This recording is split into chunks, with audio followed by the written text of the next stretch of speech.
મારું નામ રવિ રાવલ છે.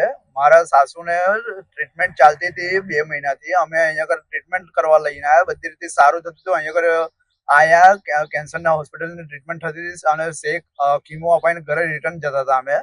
અને જેતલપુર બ્રિજ સયાજીગંજ વાળા આવતા અહીંયા આગળ ઓઇલ પડ્યું હતું. તો એના લીધે વચ્ચોવચ્ચ રોડ ઉપર ઓઇલ પડ્યું હતું. ગાડી સ્લીપ ખાઈ ગઈ આવી રીતના. અને એના માટે અમે અહીંયા આગળ 108 કરીને અહીંયા આગળ લઈને આવ્યા આપણે એસએસજી હોસ્પિટલ. અને પછી આઈસીયુમાં ઇમરજન્સી રાખવા પડ્યા. 3 દિવસ ઇમરજન્સીમાં રાખ્યા ખરા અને ડોક્ટરોએ સુવિધા સારી આપી, બધી રીતે રિસ્પોન્સ સારો આપ્યો છે.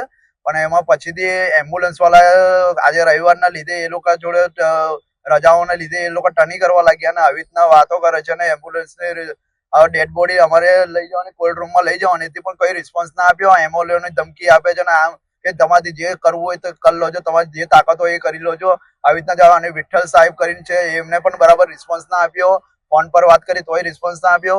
પછી અમે વિજય રાઠવા કરીને છે એમ્બ્યુલન્સ સંભાળે છે એમને જોડે વાત કરી પણ એમને કોઈ રિસ્પોન્સ ના આપ્યો. એ દાદાગીરીથી ધમકીથી વાતો કરે છે કે તમારી જે ઉખાડે તો ઉખાડી લેજો, વાત કરી લેજો. પછી એમએલએ ઓફિસમાં અમે જઈને આવ્યા. એમએલએ ઓફિસમાં અમારે કોઈ રિસ્પોન્સ આપી નહીં રહ્યા અને મોબાઈલો વાપરી રહ્યા છે ને મોબાઈલોમાં રીલ્સો જોયા કરે છે. એના સિવાય બીજું કશું બોલતા નહીં અને જવાબ કશું આપી નહીં રહ્યા.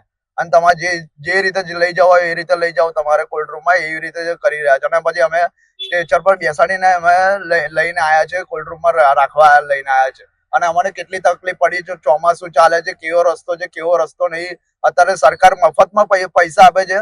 મફતનો એમએલએ છે, વિઠ્ઠલ સાહેબ છે, એમ્બ્યુલન્સ વાળા છે, મફતનો પગાર લે છે. હવે અત્યારે અમારે આવી તકલીફ પડી છે. આગળ જતા કેટલા લોકોને આવી રીતના દિવસમાં કેટલી તકલીફ પડશે. તો મફતનો પગાર લે છે સરકાર. મોદી સાહેબ ને આ લોકો બધા મફતનો પગાર આપે છે. તો આવી રીતના તકલીફો આપો છો. બધી રીતે સારી રિસ્પોન્સ આપે છે. ડોક્ટરો આટલી બધી સહાય કરે છે, દોડે ભાગે છે. છેલ્લા એન્ડ ટાઈમ પર આખો નાવડી દુબાડી દે છે, કિનારે પર લાવી દે ને આવું બધું કરવાનું. ડ્રાઈવરો નહીં એવું કે છે. હવે આવા ટાઈમે ડ્રાઈવરો ના હોય.